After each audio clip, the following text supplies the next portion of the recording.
반갑습니다. 독해 유형별 특강에 오신 것을 환영합니다. 자, 이번 시간에는요, 빈칸 추론 한번 해보도록 할게요. 여러분들이 정말 무서워하는 빈칸 추론 문제입니다.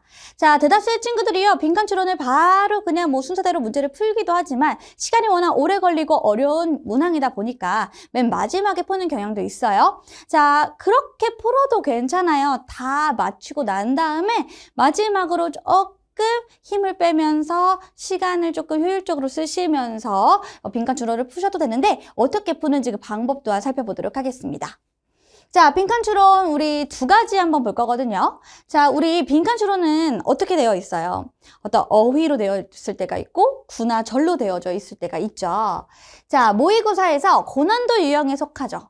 당연히 알고 있는 부분입니다. 자, 지문의 내용에 대한 전체적인 이해가 필요해요. 그래서 전체적인 이해도를 바탕으로 논리력, 그리고 여기서 추론이라고 하잖아요. 추론이라는 거는 딱 지문을 읽었을 때 그 지문에 바로 읽자마자 눈에 보이는 것이 아니라 눈에 보이는 그 지문에서 끄집어내서 필요한 부분을 생각하고 추리할 수 있는 능력을 얘기하는 거예요. 그러다 보니까 더 어렵죠. 그냥 딱 봤을 때 비슷한 거 고르는 게 아니기 때문에 전반적인 이해와 함께 추론 능력을 같이 한번 살펴보도록 하겠습니다. 자, 어떻게 풀어야 될지 같이 유형 공략법 살펴볼게요.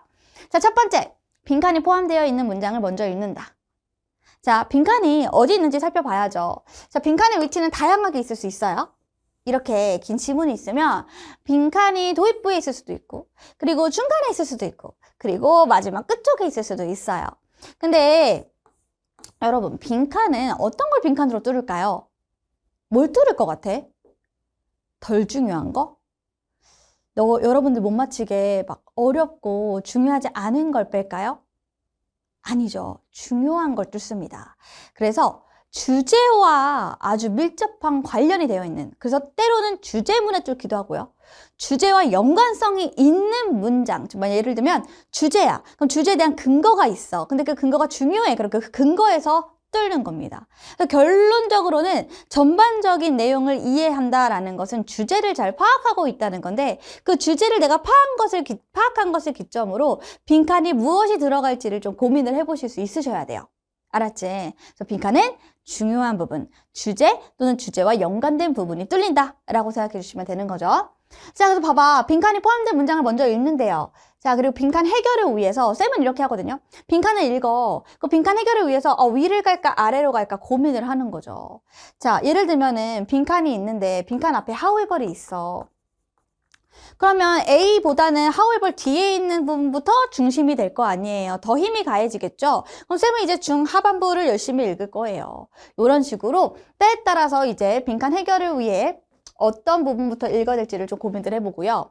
두 번째는 읽으면서도 지문의 주제가 뭘까? 계속 머릿속에 물음표를 떠올리셔야 돼요. 그러니까 읽을 때 읽는 거에만 집중하지 마시고 읽으면서 그래서 얘가 하고자 하는 말이 뭐지? 하고자 하는 말이 뭐야? 이렇게 지문의 주제를 파악하셔야 되겠고요. 논리 구조를 먼저 보시면 주제 파악이 조금 더 수월해지죠. 워낙 빈칸 추론 문제에 있는 그 지문이 어려울 수 있기 때문에 지문의 논리 구조 먼저 파악한다. 그럼 또 뭐가 중요해? 연결어가 중요하겠죠. 연결사 중요하고요. 또 빈칸의 내용을 유추해야 됩니다. 빈칸은 주로 여기 체킹, 주제나 지문의 핵심 내용을 포함하고 있다라는 거죠. 그리고요, 빈칸은 핵심 내용을 포함하는데 그걸 그대로 적는 것이 아니라 다른 말로 표현을 합니다. 그러니까 똑같은 말을 또 반복해서 적진 않고 같은 혹은 유사한 내용인데 그거를 우리가 paraphrase라고 하죠. 다른 말로 바꿔 쓰는 겁니다. 그래서 빈칸에는 한 번 더 주제 또는 주제와 밀접한 관련이 있는 세부 사항이 들어간다. 빈칸에는 뭐가 들어가? 주제 또는 주제와 밀접한 세부 사항. 머릿속에 기억해 두세요. 자, 그래서 보통 뭘 사용한다? 쌤이 얘기했다시피 유의어를 사용하거나 문장 구조를 바꿔가지고 다른 말로 표현하는 패러프레이징을 많이 한다. 그래서 패러프레이징을 잘하는 친구, 잘 이해하는 친구들이 빈칸을 잘 맞출 수가 있겠죠. 자, 그럼 4번입니다. 지문의 주제를 기준으로 오답 선택지를 소거한다. 자, 우리가 지문의 주제를 얼추 파악했다면 그것이 아닌 부분을 일단 깔끔하게 지워주시면 문제를 푸는 게 훨씬 더 수월해지겠죠. 또 선택지가 너무 지엽적이진 않으냐, 너무 그런 어떤 예문이라던가 어떤 특정한 단어에 하나에 꽂혀가지고 그 부분에 대해서 쓴 것은 고르는 건 아니냐. 그리고 글의 주제나 소재와 연관성이 있는지는 반드시 파악을 해주셔야 되겠고요. 선택지를 읽을 때 아래의 경우에 부합한다면 오답일 확률이 많다. 자, 1번. 이것도 많이 틀려요. 언제 많이 틀리냐면 지문을 정확하게 이해는 하지 못했어. 근데 무슨 말인지 대강은 알 것 같기도 한데 모를 것 같아. 그래서 주제와 반대되는 선택지.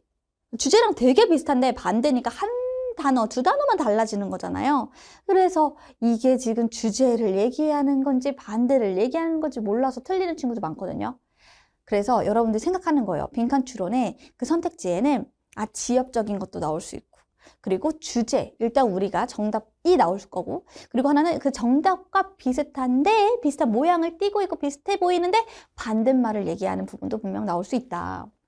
또 소재와는 완전히 무관해. 소재와는 관련이 없어. 근데 단순히 그냥 지문에 들어간 단어, 그러니까 이게 지엽적인 거죠. 그리고 지문의 소재와는 맞아. 그러니까 핵심 어휘가 들어갔어. 근데 뭐가 달라요? 또 주제와는 맞지 않은 단어. 이거 따지면 벌써 여러분 생각해봐요. 대부분 이런 식으로 오답이 만들어지거든요. 그러니까 오답을 그냥 막 만드는 것이 아니라 오답에는 여러분들이 틀릴 만한 덫을 자꾸 찾아서 적어보는 거거든요. 그러니까 지엽적인 거 하나 만들어. 그지?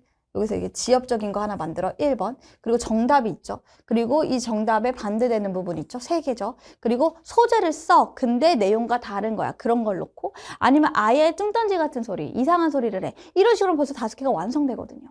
그래서 보기를 완성하는 이런 매력적인 오답들을 여러분들이 미리 판단하시면 조금 더 문제 푸는 게 수월해질 것이다. 자, 그럼 여러분 우리가 패러프레이즈에 사용될 수 있는 유의어를 살펴보도록 할게요. 자, 이거 외운다고 이 패러프레이즈를 잘하는 건 아니에요. 패러프레이즈라는 게 뭐예요? 특정한 게 있는데 그거를 바꿔 말하는 거, 즉 유의어를 적어 놓은 겁니다. 자주 나오는 빈출 어휘의 유의어라고 보시면 되겠고요. 자, 그래서 우리가 다 외워야죠. 여기 있는 단어 다 외워야 되는데 그냥 일반 단어를 공부한다고 생각하시고 이 단어를 보시면 이런 단어들이 생각이 나셔야 됩니다.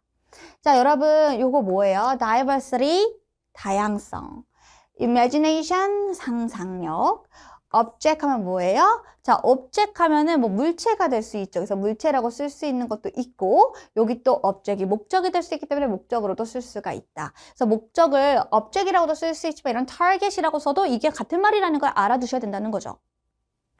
자, popular. 여러분, 우리 popular 하면은 인기 있는도 있죠. 근데 인기 있는은 그만큼 대중에게 알려진 거기 때문에 널리 퍼진, 알려진, 즉 일반적인, 대중적인 이런 의미를 가지고 있습니다. 그래서 이렇게 general, 뭐 prevailing, 널리 퍼져 있는 이런 단어들이 여기 있는 popular가 될 수 있는 거예요.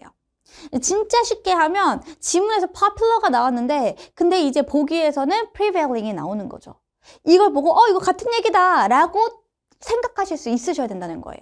그래서 평상시에 여러분들이 단어 공부하실 때 그냥 그 단어만 딱 외우지 마시고 그 단어가 유의어가 있고 반의어가 있으면 그것까지 잘 보셔야 돼요. 자, 그럼 밑에 보면은 accurate 있죠. 이게 뭐예요? 정확한입니다. 정확한은 뭘로 바꿀 수 있지? 이렇게 correct, exact, right, precise 이런 걸로 바꿀 수 있다는 거고요. subject. 자, 과목 말고요. 주제입니다. 그러다 보니까 topic, content 이런 단어로 쓸 수가 있고, 그리고 여러분 subject이 뭐예요? 의존적이라는 표현도 될 수 있다고. 의존적인, 복종하는 이런 표현. 자, experience, 경험하다죠. 경험하다는 건 겪은 거예요. 그래서 겪다라고 하는 undergo, go through 이런 단어들이 같다고 보셔야 돼요. 여기서 유의어니까. 자, abstract이 뭡니까? 추상적이라는 표현이니까 이것도 반드시 알아줘야 되죠. 추상적이라는 건 눈에 보이지 않거든요. 그래서 보면 여기서 conceptual이라고 나오고, 그지? hypothetical이라고 나오고, theoretical 이렇게 나오죠. 막 이론적인 이렇게도 쓸 수가 있고요. 자, fit 하면 뭐예요? 맞춘 겁니다. 맞춘다는 건 조절하고 조율한 거죠. 그러다 보니까 이런 단어들로 쓸 수가 있다라고 보시면 되겠고요. abuse는 뭐예요? 남용하고 오용하는 겁니다. 그러니까 잘못 사용하니까 misuse 이런 단어들을 쓸 수가 있습니다. convert. convert는 뭐예요? 전환시키고 바꾸는 거죠. 그래서 전환시키다 바꾸다라는 이런 표현으로 바꿔 쓸 수가 있죠. 자, 같은 거라고 보셔야 됩니다. 그러니까 예를 들면 여기서 alter를 어디서 썼어? 본문에서 썼어요. 그리고 이 선택지는 뭐가 나왔어요? modify 혹은 change, convert. 이게 지금 요 얘기가 요 얘기네? 라고 찾으실 수 있으셔야 된다고요. 알았죠? 자, 밑에 보시면 acknowledge가 나옵니다. 이게 뭐예요? 인정하다라는 표현이니까 여러분들이 알아주시고요. 인정하다는 거는 그거를 받아들였다는 거니까 accept로 바꿨을 수 있다고요. 자, 얘들아, provide 제공하다죠. 제공하다 하나만 외우지 마시고 여기 있는 다양한 제공하다를 외워주시고요. 자, eliminate 뭐예요? 없애다, 제거하다입니다. 그래서 제거하다라는 표현을 기억해 주시고요. find는 뭡니까? 찾다, 발견하다, 알아내다 이런 표현이죠. 그래서 find out, 여기서 detect, learn 이렇게도 바꿔줄 수가 있다. 그래서 여러분들이 지금 쌤이 얘기하는 이런 단어들은 사실 우리가 고1부터 봐도 그렇게 어려운 단어는 아니에요. 그리고 여러분들 여기서 단어를 봤을 때 좀 어려운 단어들은 분명히 있을 거거든요. 거기에 형광펜을 좀 치신다던가 따로 떡메모지라던가 이렇게 단어장에 정리하셔서 이 단어들 적으시면서 유의를 한 번씩 확인해보는 그런 시간을 가지셨으면 좋겠습니다. 자, 그러면 얘들아 우리가 본격적으로요 빈칸 추론 문제 한번 들어가 보도록 할게요.